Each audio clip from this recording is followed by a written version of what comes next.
राधे राधे भाई, कैसे हैं सभी लोग? बढ़िया होंगे एकदम। सबकी पढ़ाई बढ़िया चल रही होगी एकदम। यही आशा है कि भाई सबकी पढ़ाई अच्छे से चले एकदम। और हमारा यूट्यूब चैनल है भाई जीएस केमिस्ट्री 99 के नाम से। और यहाँ हमने एक शुरुआत की थी केमिस्ट्री की, जिसमें हमने ऑर्गेनिक केमिस्ट्री को पढ़ाना स्टार्ट किया हुआ है सिंपली। और उसमें हमने हाइड्रोकार्बन स्टार्ट कर दिया था। काफी वीडियो भी बना चुके हैं, 6 वीडियो लगभग बन चुकी हैं। ये 7वें नंबर की वीडियो है अपनी। और हम हाइड्रोकार्बन में एल्केन, एल्कीन और एल्काइन की बात कर रहे थे। और सबसे पहले एल्केन का वही क्लासिफिकेशन और नोमेनक्लेचर, वर्गीकरण और नामकरण देखा। उसके बाद उसके प्रिपरेशन के मेथड देखे, बनाने के मेथड किस किस से। सबसे पहले तो अपना असंतृप्त हाइड्रोकार्बन से, हैलोजन एक्सचेंज से, वो हैलोजन एक्सचेंज नहीं सॉरी, सिंपल हाइड्रोकार्बन। सबसे पहले अनसैचुरेटेड हाइड्रोकार्बन से, उसके बाद एल्किल हैलाइड से, और तीसरा कार्बोक्सिलिक एसिड से, जिसमें 2 कोलवे इलेक्ट्रोलाइसिस और डी कार्बोक्सिलेशन यानी कि बी कार्बोक्सिलीकरण। और उसके बाद उसकी फिजिकल प्रॉपर्टीज देखी थी, भौतिक गुणधर्म, जिसमें सॉल्युबिलिटी, डेंसिटी, बॉइलिंग पॉइंट वाला इंपॉर्टेंट है भैया। बॉइलिंग पॉइंट के ऑर्डर पूछे जाते हैं, क्रम वही ब्रांचिंग वाला बहुत इंपॉर्टेंट है, हर जगह सेम चलेगा, एल्केनो, एल्कीनो या एल्काइनो। उसके बाद अपन ने इनकी केमिकल प्रॉपर्टीज स्टार्ट की हुई है, केमिकल रिएक्शंस कौन कौन सी पढ़नी थी हमने पहले बता दी एक वीडियो में। सबसे पहले अपने को सब्स्टिट्यूशन, एलोजिनेशन पढ़नी थी। उसके बाद कंफ्यूजन पढ़नी थी। उसके बाद अपना कंट्रोल ऑक्सीडेशन। उसके बाद अपना isomerization, aromatization, reaction with steam, भाप के साथ अभिक्रिया, और लास्ट में पायरोलाइसिस। ये 7 केमिकल रिएक्शन देखनी है सिंपली अपने को। और अपन ने पहली शुरुआत कर दी थी कौन सी की? सब्स्टिट्यूशन यानी कि एलोजिनेशन की। और उसमें कोई भी एल्केन है, कार्बन से हाइड्रोजन जुड़े हुए, हाइड्रोजन का रिप्लेसमेंट हैलोजन द्वारा हो जाएगा भैया। जैसे ये कार्बन से हाइड्रोजन जुड़ा हुआ, या हाइड्रोजन हटा और इसमें कोई हैलोजन जुड़ गया, जैसे CH4 से CH3Cl। और 3 स्टेप में हो रही थी मैकेनिज्म। कौन कौन सा? इनिशिएशन, आरंभन, प्रोपोगेशन, दीर्घीकरण और टर्मिनेशन यानी कि समापन। इन 3 स्टेप में ये रिएक्शन हो रही थी। इसी के कुछ 1-2 पॉइंट्स और बचे हैं, उनको हम पढ़ा रहे हैं सिंपल। और उसके बाद अपना स्टार्ट करेंगे कंट्रोल ऑक्सीडेशन। आ जाओ तो भैया, जुड़ जाए और अच्छे से इसको समझें। देखें कि अपन ने जो है सिंपली चैप्टर 9 स्टार्ट किया हुआ है भैया, हाइड्रोकार्बन। चैप्टर 9 स्टार्ट किया हुआ है हाइड्रोकार्बन। और उसमें भी हमने सिंपल जो है एल्केन स्टार्ट किए हुए हैं। और एल्केन की हम क्या पढ़ रहे हैं भैया? सिंपल केमिकल प्रॉपर्टीज या केमिकल रिएक्शन, रासायनिक गुणधर्म हम पढ़ रहे हैं भैया इसके। और उसमें हमने सबसे पहले नंबर का स्टार्ट किया हुआ है सब्स्टिट्यूशन। सब्स्टिट्यूशन यानी कि प्रतिस्थापन। सब्स्टिट्यूशन यानी कि प्रतिस्थापन। और इस प्रतिस्थापन में क्या था अपना? हैलोजिनेशन। हैलोजिनेशन यानी कि हैलोजन को जोड़ रहे थे, जिसको हम हैलोजनीकरण बोलते हैं। जिसको सिंपल हम क्या बोल देते हैं भैया? हैलोजनीकरण बोल देते हैं। इससे प्रीवियस वीडियो में बताया है कि CH4 के साथ Cl2 जुड़ा, CH3Cl बना, फिर CH3Cl से फिर Cl2 जुड़ा, फिर क्या बना? सिंपल CH2Cl2, फिर Cl2 जुड़ा, फिर क्या बना? CHCl3, फिर Cl2 जुड़ा, फिर क्या बन गया अपना? CCl4। जहां भी अभिक्रिया को रोकना है, रेडिकल को आपस में जोड़ देंगे और टर्मिनेशन हो जाएगा। अभिक्रिया सिंपली क्या होगी? रुक जाएगी। इसके कुछ पॉइंट्स हैं कि सिंपल अगर रिएक्टिविटी ऑर्डर देखे कि कोई हैलोजन है और ये RH है, तो कौन सा हैलोजन सबसे ज्यादा रिएक्टिव होगा इस हाइड्रोजन को रिप्लेसमेंट में? तो reactivity towards alkane, reactivity of halogen, reactivity of halogen towards alkane, कि एल्केन के प्रति हैलोजन की क्रियाशीलता का क्रम अगर हम देखें कि भाई एल्केन के प्रति हैलोजन की क्रियाशीलता का क्रम, एल्केन के प्रति हैलोजन की क्रियाशीलता का क्रम, हैलोजन की क्रियाशीलता का क्रम बहुत इंपॉर्टेंट है। सबसे ज्यादा F2, फिर Cl2, फिर Br2 और फिर I2, ये क्रम होता है उनका। वेरी वेरी इंपॉर्टेंट है। डायरेक्ट क्वेश्चन पूछ लेते हैं भैया कि बताओ कौन सा हैलोजन ज्यादा क्रियाशील है, तो फ्लोरीन ज्यादा क्रियाशील है एल्केन से हाइड्रोजन को रिप्लेसमेंट करने पर। कि मेथिन में F2Cl2 Br2, एथिन में F2Cl2 Br2 I2 की रिएक्टिविटी क्रियाशीलता का क्रम बताना, ये हो जाएगा। यानी कि इसकी रिएक्शन काफी स्लो होती है, ये वेरी स्लो होता है, ये बहुत धीरे काम करता है, और ये सिंपल टू वायलेंट, तीव्र गति से करता है भाई, टू वायलेंट, बहुत ज्यादा वायलेंट होता है। एक तो ये पॉइंट है। दूसरा, इसी में ये दो इंपॉर्टेंट पॉइंट्स हैं, एक तो ये अपना ए पॉइंट्स हो गया, और एक दूसरा मैं बी पॉइंट्स की ओर बात कर रहा हूं। बी पॉइंट्स क्या है कि सिंपली कि 3 टाइप के कार्बन है हैलोजन में, एक टर्सरी, सेकेंडरी, प्राइमरी। कौन आसानी से जो है सब्स्टिट्यूशन करा देगा कि किससे आसानी से हाइड्रोजन निकल जाएंगे, तो उसमें टर्सरी वाला आसानी से H+ निकाल देगा। क्यों? क्योंकि H+ निकालने के बाद कार्बोकैटायन बनेगा। तो सिंपल रिएक्टिविटी ऑफ एल्केन्स की बात कर रहे हैं विद सब्स्टिट्यूशन, कि सब्स्टिट्यूशन प्रतिस्थापन में एल्केन की रिएक्टिविटी अगर देखें तो 3 डिग्री सबसे ज्यादा, उससे कम 2 डिग्री, उससे कम 1 डिग्री। क्यों? क्योंकि 3 डिग्री का मतलब 3 एल्किल समूह जुड़े हुए हैं, और 3 एल्किल समूह जुड़े तो भैया कार्बोकैटायन बनेगा, और कार्बोकैटायन की स्टेबिलिटी जिसकी जितनी ज्यादा होगी वो उतना ही ज्यादा रिएक्टिव होता है। उतना ही ज्यादा मतलब क्या होता है? ज्यादा रिएक्टिव का मतलब वो उतना ही ज्यादा H+ निकालने की प्रवृत्ति रखेगा, और वो जितनी ज्यादा H+ निकालने की प्रवृत्ति रखेगा उतना ही तो ज्यादा क्या होगा, जल्दी अभिक्रिया करेगा नहीं करेगा। तो सिंपल समझे, reactivity of alkene, reactivity of alkene, order की बात करें, इसके क्रम की, कि इसकी क्रियाशीलता का अगर हम क्रम देखें भैया तो 3 डिग्री सबसे ज्यादा, उससे कम 2 डिग्री, उससे कम 1 डिग्री। जिसमें एक एग्जांपल लिख देता हूं, CH3 का होल थ्राइस CH, CH3 का होल ट्वाइस CH2 और CH3 ठीक है। इसके भी साथ हैलोजन Cl2 अभिक्रिया कर रहा है, इसके भी साथ Cl2 अभिक्रिया कर रहा है, इसके भी साथ Cl2 अभिक्रिया कर रहा है। तो अब ये वाला कार्बन तो 3 डिग्री है, ये वाला कार्बन 2 डिग्री है, और ये वाला कार्बन 1 डिग्री है। क्यों? क्योंकि इससे एक कार्बन जुड़ा, इससे 2 जुड़े, इससे 3 जुड़े। तो अब इनकी रिएक्टिविटी का ऑर्डर क्या है?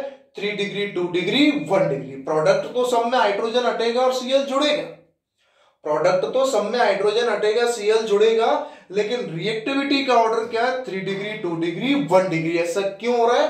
क्योंकि ये ज्यादा H+ निकालना चाहेगा। और ज्यादा H+ क्यों निकालना चाह रहा है? क्योंकि इससे 3 डिग्री कार्बोकैटायन बन रहा है। जो +I और -I वाला इफेक्ट अपन ने जो है हम पढ़ेंगे, पिछले चैप्टर में आता है, चैप्टर 8 में इंडक्टिव इफेक्ट वाले में आता है सिंपली। तो सिंपल प्रोडक्ट तो सब में ही बन जाएगा, CH3 का होल थ्राइस CCl, CH3 का होल ट्वाइस CHCl और CH3CH2Cl। रीजन क्या हो जाएगा? वही, इसमें 3 डिग्री कार्बोकैटायन, इसमें 2 डिग्री कार्बोकैटायन और इसमें 1 डिग्री कार्बोकैटायन। बहुत ज्यादा इंपॉर्टेंट है भैया। ये सिंपल सा उसका कुछ पार्ट बचा हुआ है जो मैंने यहां बताया है। सब्स्टिट्यूशन यानी कि हैलोजन में ही, तो simple reactivity of halogen towards alkane, उसकी क्रियाशीलता का क्रम पूछे तो ये होगा, और एल्केन की क्रियाशीलता पूछे तो 3 to 1 होगी। इसी का ही एक छोटा सा क्वेश्चन है, या समझ लें पॉइंट्स में, कि सिंपल जैसे CH4 की अभिक्रिया I2 के साथ कराई, क्या बन गया? CH3I + HI बन गया। अब स्लो रिएक्शन होती है। अब इस HI को अगर वापस I2 में डालना है तो इसकी अभिक्रिया या तो HiO3 में कराओ या HNO3 के साथ कराओ। इन दोनों में से किसी के साथ कराओगे तब क्या बनता है, I2 प्लस H2O। ये अपना इंपॉर्टेंट पॉइंट्स है कि पूछ लिया जाता है कि HI से अगर वापस आयोडीन चाहिए, हाइड्रोजन आयोडाइड से अगर वापस I2 चाहिए तो उसकी स्ट्रॉन्ग ऑक्सीडाइजिंग एजेंट ट्रिपल ऑक्सीकारक अभिकर्मक या तो नाइट्रिक एसिड या सिंपल पर आयोडिक एसिड के साथ या HiO3 के साथ जो है अभिक्रिया करा देंगे। ये अपने क्या है, strong oxidizing agent, strong oxidizing agent है भैया, ट्रिपल ऑक्सीकारक अभिकर्मक हैं, ट्रिपल ऑक्सीकारक अभिकर्मक हैं ये सभी, दोनों के दोनों ट्रिपल ऑक्सीकारक अभिकर्मक हैं। कुछ बात समझ में आई है क्या नहीं आई है? बचा हुआ थोड़ा सा रिमेनिंग पार्ट था सब्स्टिट्यूशन का ही। पहली केमिकल प्रॉपर्टी चल रही है अपनी सब्स्टिट्यूशन की, हाइड्रोजन का रिप्लेसमेंट हो जाए किसी के भी द्वारा, और इसमें हैलोजिनेशन देख रहे हैं, हैलोजन के द्वारा हो जाए। मैकेनिज्म देख ली थी 3 स्टेप में, इनिशिएशन, प्रोपोगेशन और टर्मिनेशन, आरंभन, दीर्घीकरण और समापन। इसके बाद सारे के सारे दृष्टि से इंपॉर्टेंट है उसकी सिंपल रिएक्टिविटी का ऑर्डर, क्रियाशीलता की एल्कीन के प्रति ये होगा, एल्कीन की क्रियाशीलता का ऑर्डर हैलोजन के प्रति ये हो जाएगा कि reactivity of alkene 2 bars halogen लिख दो, या सिंपल मैंने एग्जांपल से समझा दिया है तो 3 to 1 हो जाएगा, रीजन इसका कार्बोकेटाइन बनने का हो जाता है। और तीसरा पॉइंट जो है सिंपली क्या है कि भैया अगर आयोडीन जो वेरी स्लो रिएक्शन करता है, HI बन गया, अगर HI से वापस I2 बनाना है तो स्ट्रॉन्ग ऑक्सीडाइजिंग एजेंट के साथ इसकी क्या करा देंगे, अभिक्रिया करा देंगे। कुछ बात समझ में आ रही है क्या? इतनी छोटी सी सब्स्टिट्यूशन का ये पॉइंट्स हो गया, इसको लिख लें वीडियो को रोककर, बहुत इंपॉर्टेंट है ये तीनों के तीनों कॉन्सेप्ट हैं, या 3 क्वेश्चन समझ लो आप इनको जो बार बार पूछे भी जाते हैं 8 जगह, कुछ भी समझ लो इनको भैया। और देखें आगे एक और रिएक्शन देखेंगे केमिकल प्रॉपर्टीज में ही, रासायनिक गुणधर्म में टोटल 7 रिएक्शन पढ़नी है। दूसरी पर आ जाओ कंफ्यूजन, दूसरी पर आ जाओ सिंपल कंफ्यूजन पर आ जाओ भैया। 10th क्लास में भी पढ़ी है आपने दहन, कंफ्यूजन यानी कि सिंपल दहन, कि आपको पता है जब भी एल्केन का कंप्लीट कंफ्यूजन कराएं या कंप्लीट ऑक्सीडेशन कराएं ऑक्सीजन के साथ, तो वही कार्बन डाइऑक्साइड, जल और एनर्जी निकलती है। कि सिंपल कोई भी एल्केन है अपना CnH2n+2, जैसे एग्जांपल में मैंने अपना क्या लिख दिया भाई, CH4 लिख दिया। इसका ऑक्सीजन के साथ अभिक्रिया करा रहे हैं, ऑक्सीजन के साथ अभिक्रिया करा रहा हूं इसकी O2 के साथ, क्या कर रहे हैं, वही बर्न हो रहा है, इसका दहन हो रहा है या ऑक्सीडेशन हो रहा है। और ये कंप्लीट है, पूर्ण, ना कि इनकम्प्लीट। पूर्ण ऑक्सीकरण या पूर्ण दहन हो रहा है तो सिंपल क्या क्या बाहर निकल जाती है, carbon dioxide plus H2O plus energy यानी कि ऊर्जा। सिंपल क्या बाहर निकल जाएंगी, CO2 plus H2O plus energy यानी कि ऊर्जा बाहर निकल जाएगी भैया। अब समझ लें, इधर कंप्लीट ऑक्सीडेशन हो रहा है उस प्रेजेंस में बता रहा हूं, तो अभिक्रिया को बैलेंस करोगे, कार्बन कितना है 1, कार्बन कितना है 1, हाइड्रोजन कितने 2, हाइड्रोजन कितने, इधर 4 है, इधर 2 कर दो, हो गए 4। ऑक्सीजन कितने 2 और 2 4, क्या लगा दिया, सिंपल 2 लगा दिया। जैसे और एग्जांपल लिख दिया मैंने C7H16 O2 के साथ, वही क्या बनेगा, CO2 plus H2O plus energy यानी कि ऊर्जा बाहर निकलेगी भैया। कंफ्यूजन में क्या हो रहा है कि अगर एल्केन को ऑक्सीजन के साथ अभिक्रिया करा रहे हैं, कंप्लीट ऑक्सीडेशन, पूर्ण ऑक्सीकरण, तो कार्बन डाइऑक्साइड जल और ऊर्जा बाहर निकलती है, वो आप पढ़ चुके हो 10th क्लास में, और 11th में भी ये छोटा सा कॉन्सेप्ट है। अब अभिक्रिया को जब बैलेंस करते हैं तो देखो n बराबर आपको पता है नंबर ऑफ कार्बन है, तो जितने कार्बन है n उधर ही NCO2 लगा दो, और जितने कार्बन में उससे एक ज्यादा n+1 क्या लगा दो, H2O लगा दो, और ऑक्सीजन के लिए 3n+1/2। ये जनरल फॉर्मूला है, 10th क्लास में भी पढ़ा होगा। n का मतलब यहां क्या हो जाएगा, simple number of carbon, carbon की संख्या हो जाती है n का मतलब। अब देखो यहाँ कितने 7, यहाँ लिख दिया 7, यहाँ कितने 7 + 1 कितना हो गया 8, और 3n+1/2 कर लो, तो 3n+1/2 करोगे 3 × 7 + 1/2, 7 × 21 और 22/2 कितना हो गया 11 हो गया। देखो अभिक्रिया कंप्लीट हो गई, 7 कार्बन हाइड्रोजन 16 11 दूनी 22, 7 दूनी 14 और 8 कितने हो गए 22 हो गए। कोई सा भी लिख दो, इसी से मतलब थोड़ी है। देखो एग्जांपल यहाँ एक और लिख देता हूं बड़ा वाला कि simple C30H62 plus O2 gives CO2 plus H2O plus ऊर्जा बाहर निकल गई भैया। अभिक्रिया को बैलेंस करना है तो कितने कार्बन है 30, क्या लिख दूं n बराबर 30 + 1 कितना लिख दिया 31, और 3n+1/2 3 × 30 90 + 1 91/2। देख लो H62 है, 31 दूनी 62 हो गए, 30 दूनी 60 और 31 कितने 91, और 91/2 कितना हो गया O2 हो गया भैया। अब आपको पता है कि सिंपल तीनों में एनर्जी रिलीज हो रही है, एनर्जी क्या हो रही है साहब, रिलीज हो रही है। ऊर्जा जब निकलती है तो आप सभी को पता है कौन सी होती है, एक्सोथर्मिक प्रोसेस है।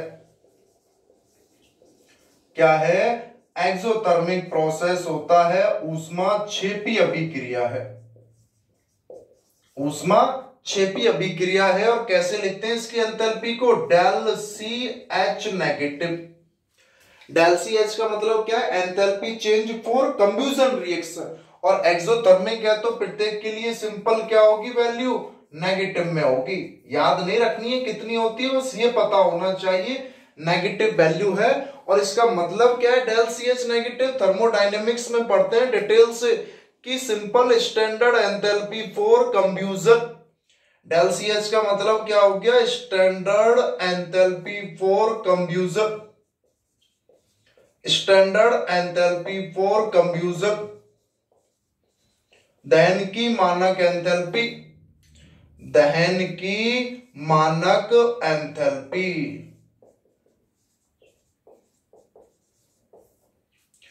ये सिंपल अपनी क्या है भैया, दहन की मानक एंथैल्पी है। कुछ बात समझ में आ रही हो तो बता दो कृपया करके, कुछ चीजें समझ में आ रही होंगी। कंफ्यूजन की बात कर रहे हैं, एल्केन की केमिकल प्रॉपर्टीज की बात कर रहे हैं सिंपल, कि एल्केन का रासायनिक गुणधर्म क्या है, और उसमें सबसे पहले सब्स्टिट्यूशन देख लिया है, और दूसरा कंफ्यूजन टाइप देख रहे हैं, तीसरा अभी देखेंगे कंट्रोल ऑक्सीडेशन नेक्स्ट वीडियो में, फिर isomerization, aromatization, reaction with steam और पायरोलाइसिस।